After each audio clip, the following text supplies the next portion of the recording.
ছবি দেখে কেউ বলবে এটা চিলি চিকেন না, যদি না নামটা লিখে দিতাম। হ্যাঁ, এই আসলে লোক ঠকানো চিলি চিকেন। প্রথমে সয়াবিন গরম জলে 10 মিনিট ভিজিয়ে জল চেপে তুলে নিন। এরপর সয়াবিনের সাথে একটা ফ্যাটানো ডিম,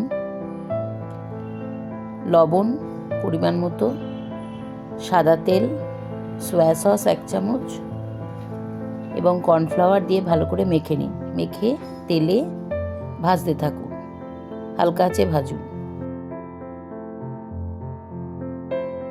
সব সয়াবিন একে একে ভেজে নিয়ে সেটা তুলে নিন। তুলে নিয়ে সেই তেলেই ডুমো করে কাটা পেঁয়াজ, চিলি চিকেনের মতো পেঁয়াজ দিয়ে ভাজতে থাকুন। বেশ হালকা ভাজা হয়ে গেলে রসুন কুচি দিন। রসুন কুচি হালকা নাড়তে থাকুন। নাড়ার পর হালকা ভাজা হয়ে গেলে এবার এতে টমেটো, কাঁচা লঙ্কা দিয়ে দিন। একটু চিলি চিকেনের মতো করে কাটা টমেটো, কাঁচা লঙ্কা দিয়ে নাড়তে থাকুন। নাড়া হয়ে গেলে ক্যাপসিকাম একভাবে তাতে দিয়ে দিন।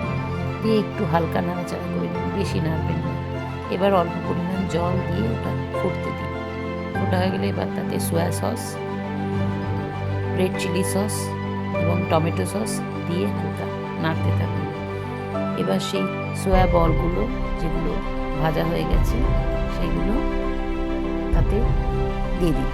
দিয়ে হালকা নেড়ে চেড়ে নিয়ে, বেশি নাড়তে হবে না, নেড়ে মাখা মাখা হয়ে গেলে নেমে নিন। আমার একটু নুনের প্রয়োজন পড়েছিল তাই একটু দিয়েছিলাম।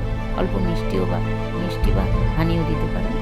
একটু নাড়াচাড়া করলেই তৈরি চিলি সয়া নাগেটস।